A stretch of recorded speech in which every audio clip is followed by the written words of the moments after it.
다니엘서 3장 24절에서 30절까지의 말씀을 제가 봉독합니다. 그때 느부갓네살 왕이 놀라 급히 일어나서 모사들에게 물어 이르되 우리가 결박하여 불 가운데 던진 자는 세 사람이 아니었느냐 하니 그들이 왕에게 대답하여 이르되 왕이여 옳소이다 하더라. 왕이 또 말하여 이르되 내가 보니 결박되지 아니한 네 사람이 불 가운데로 다니는데 상하지도 아니하였고 그 넷째의 모양은 신들의 아들과 같도다 하고 느부갓네살이 맹렬히 타는 풀무불 아귀 가까이 가서 불러 이르되 지극히 높으신 하나님의 종 사드락 메삭 아벳느고야 나와서 이리로 오라 하매 사드락과 메삭과 아벳느고가 불 가운데서 나온지라. 총독과 지사와 행정관과 왕의 모사들이 모여 이 사람들을 본즉 불이 능히 그들의 몸을 해하지 못하였고 머리털도 그을리지 아니하였고 겉옷빛도 변하지 아니하였고 불탄 냄새도 없었더라. 느부갓네살이 말하여 이르되 사드락과 메삭과 아벳느고의 하나님을 찬송할지로다. 그가 그의 천사를 보내사 자기를 의뢰하고 그들의 몸을 바쳐 왕의 명령을 거역하고 그 하나님 밖에는 다른 신을 섬기지 아니하며 그에게 절하지 아니한 종들을 구원하셨도다. 그러므로 내가 이제 조서를 내리노니 각 백성과 각 나라와 각 언어를 말하는 자가 모두 사드락과 메삭과 아벳느고의 하나님께 경솔히 말하거든 그의 몸을 쪼개고 그 집을 걸음터로 삼을지니 이는 이같이 사람을 구원할 다른 신이 없음이니라 하더라. 왕이 드디어 사드락과 메삭과 아벳느고를 바벨론 지방에서 더욱 높이니라. 아멘. 다니엘서 3장 24절에서 30절까지의 말씀으로 불 가운데서 지키시는 하나님이라고 하는 제목을 가지고 함께 말씀을 나누고자 합니다. 오늘 본문은 사드락과 메삭과 아벳느고라고 불리는 다니엘의 세 친구와 관련된 사건으로서 대부분의 분들은 이 내용을 많이 알고 계실 겁니다. 사드락과 메삭과 아벳느고는 사실은 바벨론식 이름이고요. 원래 본인들의 그 히브리식 이름은 하나냐, 미사엘, 아사랴입니다. 하나냐, 미사엘, 아사랴. 이쪽으로는 낯설죠. 사드락과 메삭과 아벳느고는 들어보셨죠? 네, 오늘 처음 들으셔도 괜찮습니다. 네. 지금 상황은 뭐냐면 바벨론이에요. 지금 바벨론에 느부갓네살 왕이라는 왕이 있는데 유다라는 나라는 아직은 망하지 않았을 거고요. 그리고 거기에서 그 나라에 있는 사람들을 잡아옵니다. 바벨론으로. 중요한 사람들 나름. 잡혀온 사람 가운데 다니엘과 세 친구가 있었어요. 근데 정확하게 언제 이런 일이 있었는지는 모르겠지만 느부갓네살 왕이 어느 날 금 신상을 만들고는 30m나 되는 높은 신상을 만들고는 그 나라의 제국의 주요한 관료들, 관리들, 지도자들, 지배자들을 다 불러 모아서 그 신상에 절을 하라고 합니다. 그런데 이 세 사람 사드락과 메삭과 아벳느고는 그 신상에 절하지 않겠고 그리고 왕이 섬기는 다른 신도 섬기지 않겠다. 나는 하나님만 섬기겠다. 그렇게 이야기를 해요. 왕의 명을 말하자면 거절을 하는 거죠. 왕이 이 신상에 절하지 않는 자는 불타는 풀무불에 던져 넣겠다. 맹렬히 타는 풀무불에 던져 넣겠다라고 그렇게 왕이 위협을 합니다. 그럼에도 불구하고 이 세 사람은 딱히 고민하거나 무슨 깊이 생각하는 그런 주저함도 없이 아주 당연하고도 당당하게 우리는 거기에 절을 할 생각이 전혀 없다. 나는 하나님만 섬긴다. 그렇게 얘기를 합니다. 그리고 그들은 결국 이 풀무불에 던져져요. 그런데 우리가 아까 읽었던 본문에서처럼 하나님께서 이들을 보호해 주십니다. 불 가운데서 이들을 보호해 주셔서 머리털 하나 상하지 않고 옷 색깔도 변하지 않고 심지어 불탄 냄새도 나지 않는 모습으로 나오게 됩니다. 느부갓네살이 이 일을 겪고서 하나님의 엄청난 이 능력과 구원을 겪고 나서 왕이 하나님을 찬양해요. 그리고 난 뒤에 이 세 사람을 바벨론에서 이전에 자신이 가졌던 지위보다 더 높은 지위를 얻게 합니다. 말하자면 해피엔딩이에요. 전형적인 이렇게 갈등이 생기고 그 위기의 상황이 생기고 그리고 주인공이 끝까지 자기의 마음을 지키고 그런데 생각지 못했던 구원이, 반전이 일어나서 해피엔딩으로 끝나는 그런 이제 사실은 내용입니다. 대부분의 경우 이 오늘 본문에 대한 설교들은 이 세 사람이 했던 고백인 그리 아니하실지라도 나는 하나님만 섬기겠다. 여기에 많이 집중을 하곤 합니다. 왕이 위협을 해요. 이 신상에 절하지 않으면 불에 던진다. 그런데 그 얘기를 듣고 이 세 사람은 우리가 섬기는 하나님이 살아계시다면, 우리가 섬기는 하나님은 천지를 지으신 하나님이신데 그분이 살아계시다면 우리를 능히 불 가운데서 건져내실 것이고, 그러나 혹시 그렇지 아니하신다 할지라도, 하나님이 그렇게 하시지 않으신다 할지라도 나는 하나님만을 섬기지 다른 것에 절할 생각이 마음이 전혀 없다. 그렇게 하는 위대한 신앙의 고백을 합니다. 그래서 이 신앙의 고백은 물론 중요하고 우리에게도 따라야 할 그런 모델이 될 텐데, 오늘 설교에서는 이 세 친구의 신앙 고백보다 하나님의 구원하심, 불 가운데서 그들을 구원하신 하나님, 그 부분에 우리가 조금 집중하여서만 생각을 해보려고 합니다. 느부갓네살이 이 세 사람을 결박해가지고 풀무불에 던져 넣었는데, 그러면 다 타버려야 될 것 같은데 그렇지 않고 왕이 보니까 풀무 안에 4명의 사람이 결박이 풀린 자유로운 모습으로 돌아다니는 거예요. 분명히 3명을 던졌는데 한 사람이 더 있는 거예요. 4명이 그 안에 돌아다니는 겁니다. 근데 나머지 한 사람은 신의 아들 같아 보였대요. 신들의 아들 같았다. 신의 아들 같았다는 얘기는 뭐냐면 신과 같았다, 그런 표현이에요. 그런 이디엄입니다. 그러니까 저의 아들이 민기가 있는데 민기는 저의 아들이다, 그런 개념이 아니라, 누구의 아들 그런 개념이 아니고 누구누구의 아들이다 이런 표현은 거기에 속한 그런, 거기에 포함된 어떤 존재, 이렇게 할 때 누구누구의 아들 이렇게 쓰거든요. 그래서 신들의 아들 같았다, 그런 얘기는 뭐냐면 신과 같았다, 그런 의미입니다. 그러니까 3명을 분명히 던졌는데 그 안에 한 사람이 더 있어요. 그래서 4명이 자유롭게 결박이 풀린 채 돌아다니고 있는 겁니다. 놀란 왕이 그들을 풀무에서 불러내요. 그리고 불 가운데서 나왔는데 보니까 상한 곳이 전혀 없고 머리털도 상하지 않고 결박만 풀어지고, 그리고 불탄 냄새조차도 나지 않았습니다. 분명 엄청난 기적이고 하나님의 능력이죠. 이거를 어떻게 설명할 수 있을지 모르겠어요. 이게 이 연소가 안 되는 거니까, 예수님이 물 위를 어떻게 걸었는지 설명하기 힘들잖아요. 이 물리 법칙을 넘어서 있는 거니까. 근데 이 연소가 안 되는 게 산소가 갑자기 사라져가지고 불이 안 탔게 만들었는지. 근데 이것도 사실은 물리 법칙 내에서의 상상이죠. 우리가 알고 있는. 그렇지 않아요? 근데 하나님은 이 법 자체를 세우신 분이시잖아요. 그러니까 그걸 넘어서 있으신 분이죠. 그러니까 어떤 원리로 타지 않게 되었는지는 알 수 없는데, 하지만 마치 죽은 자를 살리시는 것처럼, 병이 든 자를 그 자리에서 고치시는 예수님의 능력처럼, 또는 물 위를 걸으시는 것처럼, 바다야 잠잠하라 라고 하자 잠잠해지는 것처럼, 하나님께서 그 불 가운데서 아무 상해도 없이 그들을 지키시고는, 그리고 그들을 건져내십니다. 분명 하나님의 엄청난 기적이고 능력이에요. 그런데 한번 생각을 해보시면 좋겠습니다.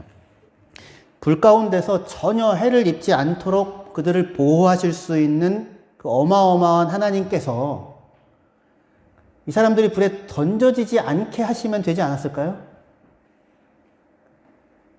이 사람들이 던지는 사람한테 무슨 벼락을 치시던지, 아니면 왕이 저놈들을 잡아 쳐넣어라 하는데 갑자기 할 때 입이 딱 그냥 멈춰가지고, 아니면 풀무가 막 그냥 불이 쏟아져서 왕에게 덮치던지, 불을 꺼버리시던지, 지진이 나서, 얼마든지 그렇게도 생각해 볼 수 있잖아요.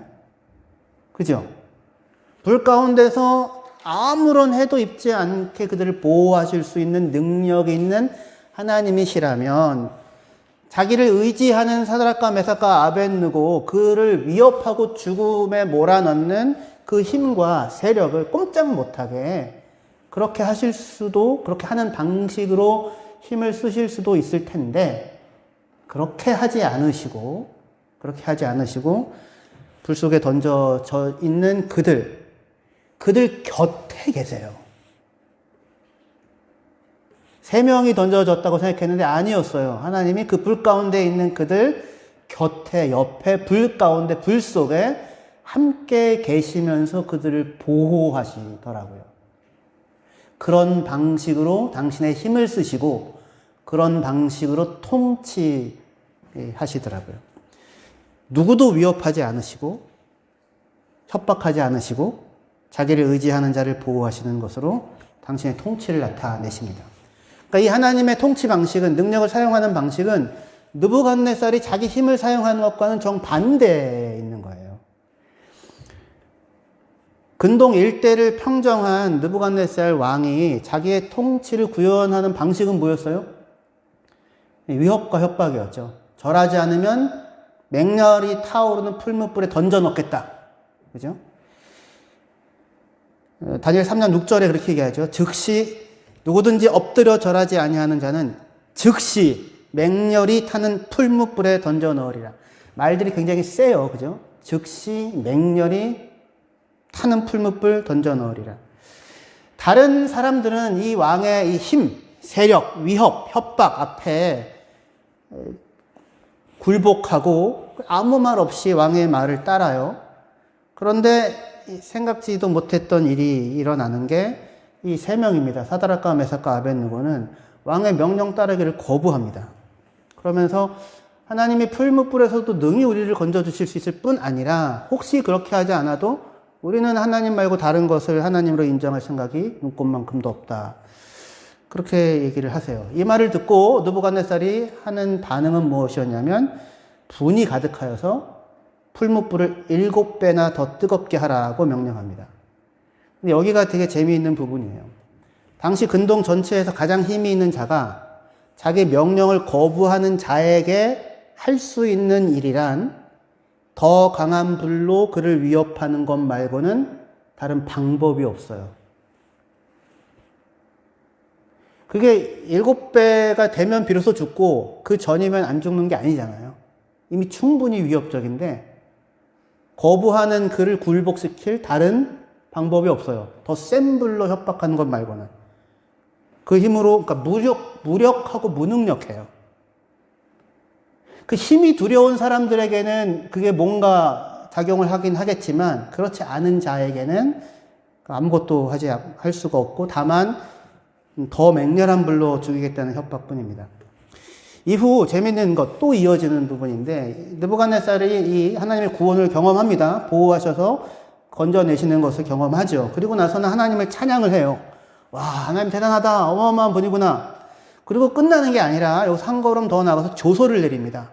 조서의 내용이 이래요. 다니엘서 3장 29절에 보시면요.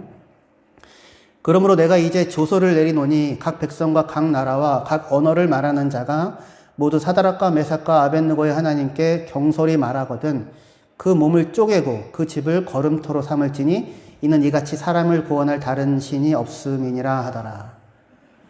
여기서도 뭐 해요? 하나님을 찬양하고 끝내야 되는데 하나님 찬양하고 난 하나님만 섬길게요 이거 해야 되잖아요. 근데 그게 아니고 이 사드락과 메삭과 아벳느고의 하나님께 함부로 말하는 자는 내가 찢어버리겠다. 내가 그 몸을 찢고 그 집을 거름토로 삼을 것이다 라고 여전히 위협하고 협박을 하고 있습니다. 자신의 힘을 이용하여 여전히 누군가를 죽이는 데 사용을 합니다. 왜 그럴까요? 왜 이렇게 할까요?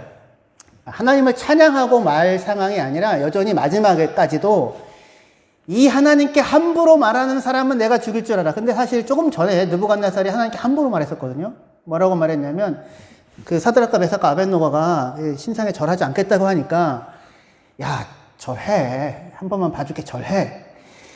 어느 신이 능히 이 뜨거운 풀무에서 너희를 건져내겠니? 어느 신이 그런 일을 하겠니? 정작 하나님께 함부로 말한 자가 본인이에요. 본인이. 그런데 지금 이 큰 구원을 보고는 하나님을 찬양할지로다 모두 하나님께 경배하자 이게 아니라 하나님께 함부로 말하는 자는 죽여버리겠고 그 집을 망하게 하겠다라고 하면서 최종적인 권세, 힘을 여전히 자기가 가지고 있으려고 하는 그런 모습을 나타냅니다.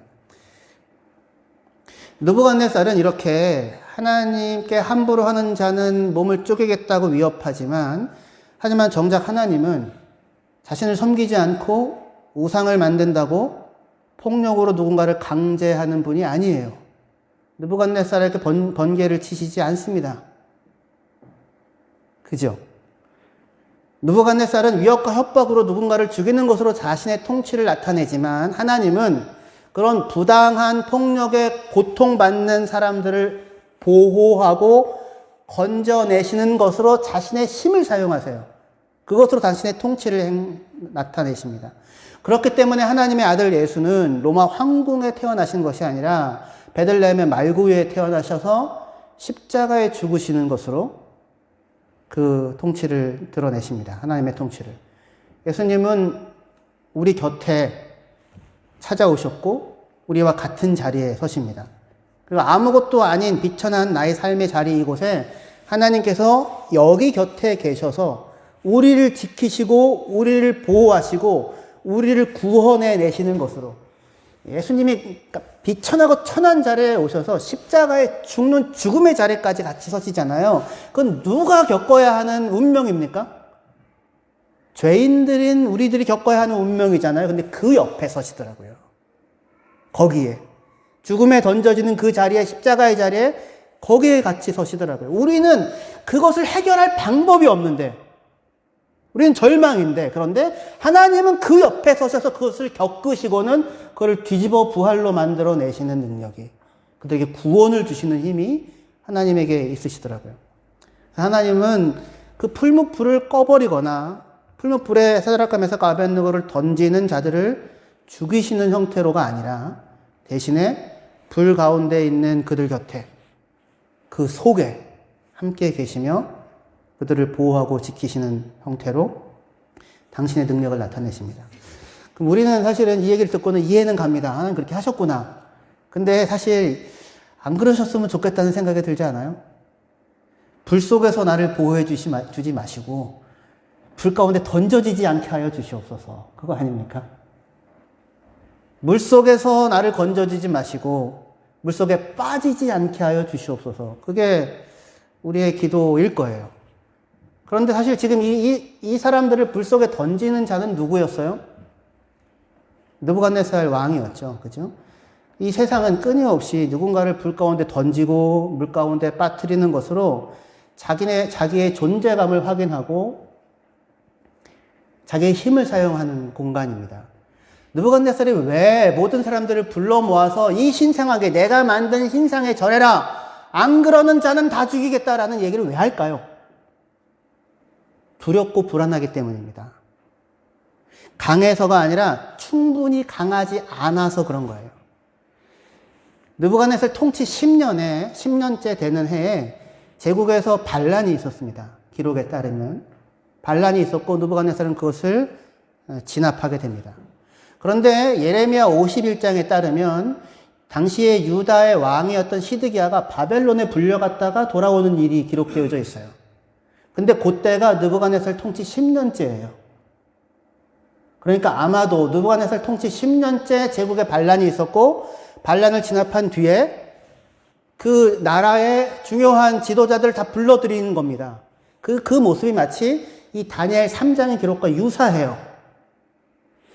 다니엘 3장에 그렇게 얘기하죠. 그 제국의 3장 2절에 이 모든 사람들을 불러 들여가지고는 내가 만든 신상에 절해라. 그러지 않으면 죽을 줄 알아? 이 얘기는 뭐예요? 갑자기 느부갓네살이 종교심이 막 그냥 불타올라가지고 야, 앞으로 우리 이 신을 섬기자 뭐 이겁니까? 그 얘기가 아니라 다 불러놓고 내 말 안 들으면 다 죽을 줄 알아 라고 하는 거죠. 그러니까 일종의 충성맹세, 충성서약을 받으려고 하는 겁니다. 이걸 왜 해요? 불안하니까요. 두려우니까요. 힘을 갖고 있는데 불안하고 두려운 겁니다. 강하지 않고 충분히 강하지 않은 거예요.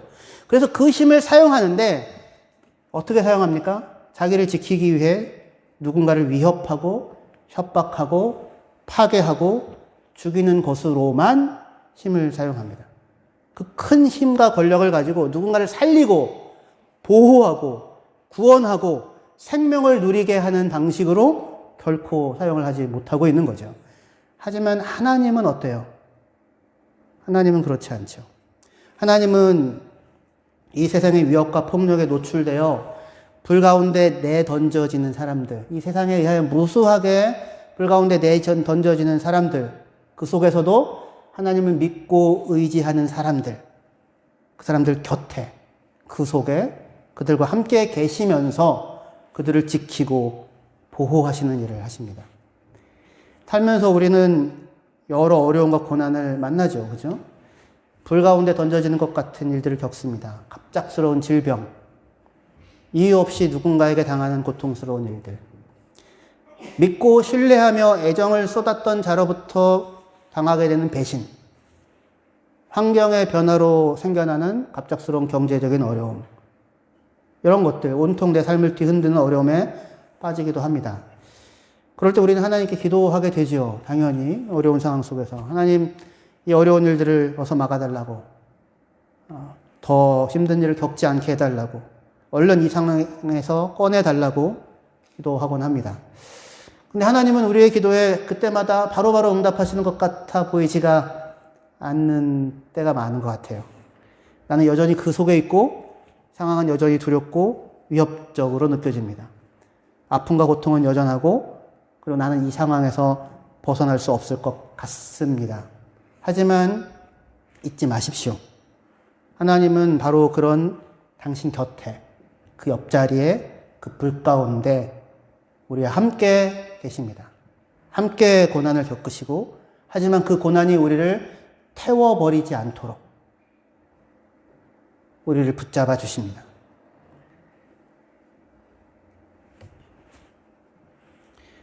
어둠 속에서 길을 내시고요.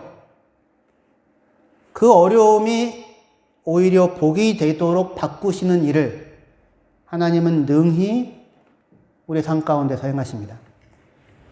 이 사드락과 메삭과 아벳느고는 더 높은 자리에 오르게 돼요. 그래서 좋다가 아니라 그 어려움이 결코 우리의 삶을 더 힘든 상황이 아닌 그것보다 나은 자리로 반드시 하나님이 이끌어 가시더라고요. 10년 전보다 지금이 훨씬 낫죠. 아닌가요? 그리고 우리는 결국 이 불 속 같은, 불 풀무불 같은 이 세상의 삶을 마치고 하나님 앞에 섰을 때 하나님의 보좌 우편에 계신 예수님과 함께 그 자리에 앉게 될 겁니다. 가장 높은 그 자리에 하나님이 우리를 세우실 거예요. 그 이스라엘을 하나님이 건져내실 때, 애굽에서 건져내실 때 철풀무 애굽에서 건져내셨다, 그렇게 얘기해요. 400년 동안 노예로 있는 그 시간을 하나님은 풀무불이라고 표현합니다. 우리의 인생과 우리의 삶이 어떻든지 간에 그 속에서, 그 곁에 하나님은 우리를 지키시고 보호하셔서 우리의 어려움을 오히려 복이 되게 하시는 자리에 우리를 이끌어내실 것입니다. 저는 본래 독일에 신학을 공부하러 독일에 왔었어요. 2005년도 3월 31일 날 독일에 처음 도착했습니다. 2005년이니까 17년, 18년 이렇게 되죠. 2005년 3월 달에 결혼을 했습니다, 저희가. 3월 달에 결혼하고 결혼식하고 신혼여행 제주도로 갔다 오고, 그리고는 조금 있다가 독일에 들어왔어요. 처음 독일에 들어왔을 때 결혼 자금을 갖고 왔습니다. 부주 받은 거. 그 다음에 제가 전세로 있었거든요. 전세 자금 뺀 거. 아내가 일을 했던 거, 돈 모은 거 다 갖고 와가지고 독일에서의 삶을 시작했어요. 3년 되니까 다 떨어지더라고요. 저는 공부를 하러 왔기 때문에. 근데 그때 이미 저희에게는 아이가 하나 태어나 있었습니다. 민하가. 아직 이제 돌 정도 됐을 때, 돌이 조금 안 될 그때였었어요. 저는 독일에 나올 때, 어쨌든 신학을 공부하러 나와서, 하나님 나라의 일을 하겠다, 이렇게 나올 마음으로 나왔지만, 주위에 있는 사람들에게 저에게 후원을 해 주십시오라고 누군가에게 후원을 요청한 적은 한 번도 없었습니다. 계좌번호를 남겨주지도 않았었고요. 그런데 독일에 나온 이후, 그때부터 비록 많은 수는 아니었지만 꾸준히 끊이지 않고 교회나 개인의 후원이 이어졌었습니다. 그런데 그때 이제 가지고 나온 돈 다 떨어져 가고, 그래서 이제 그런 상황에 처했을 때 저를 후원하던 교회의 후원이 끊어지고, 그때. 그리고 개인적으로 저를 후원하던 이제 제 제자가 있었거든요. 한국에서 미술학원을 하던. 그냥 꾸준히 미술학원을 하지. 갑자기 미국에 미술 공부를 더 하러 가겠다고, 뉴욕으로 또 떠났어요. 그래가지고 또 그 후원도 또 끊어졌어요. 그러니까 이제 한꺼번에 이제 갖고 왔던 돈은 거의 다 끊어지고, 그리고 하필 그때 교회 후원도 끊어지고, 하필 그때 개인 후원도 끊어지고. 물론 제가 알바를 할 수도 있었겠지만, 공부에 집중하는 것이 낫겠다 생각이 들어서 저희는 결심을 했습니다. 아내는 아이를 데리고 한국에 가서 돈을 벌어서 나한테 붙이고, 저는 여기서 공부를 한다. 뭐 이런 거였었어요.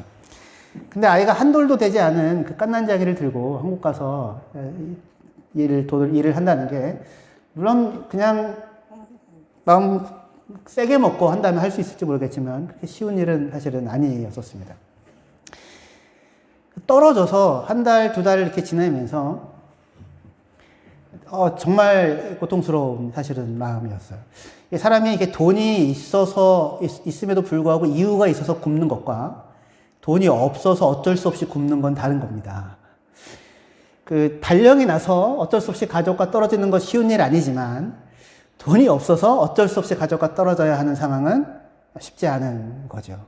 그래서 정말 한두 달이 굉장히 고통스러운 사실은 시간이었는데, 이를 악물고 3년 만에 공부를 마치리라, 뭐 이런 마음을 품었었어요. 그런데 생각지도 못하게, 뜻하지도 않게, 한 두 달 정도 지나서 저희 교회를 담임하시던 목사님이 이 교회를 그만 사임하시겠다고. 본래 함부르크랑 킬 두 개를 다 하셨는데, 함부르크만 하고 킬은 이제 사임을 하겠다고 그렇게 말씀을 하셨다는 거예요. 그런 교회 내부적으로 청빙에 대한 의논이 진행됐습니다. 저뿐만 아니라 신학생들이 더 있었었는데, 그런데 이제 저를 내정하고 저에게 제안이 들어왔어요.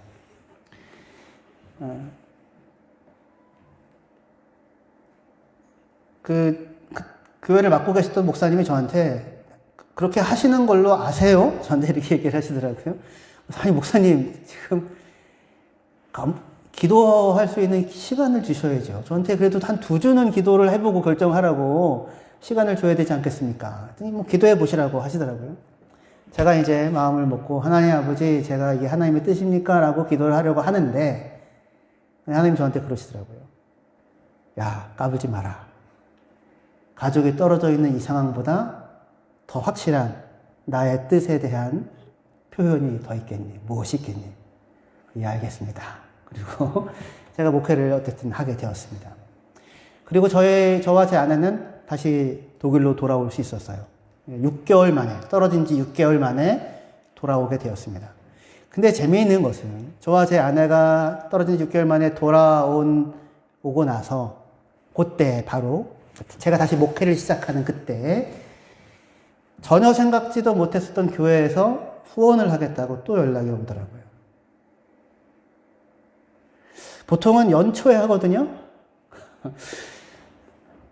그래서 사실은 제가 목회를 시작했지만, 목회를 받는 사례만으로는 생활하기가 쉽지 않았었는데, 그런데 끊어졌던 교회 후원을 하나님이 다시 연결시켜 주셔서, 그래서 목회를 하는데 전념할 수 있도록 그런 환경을 허락해 주셨어요.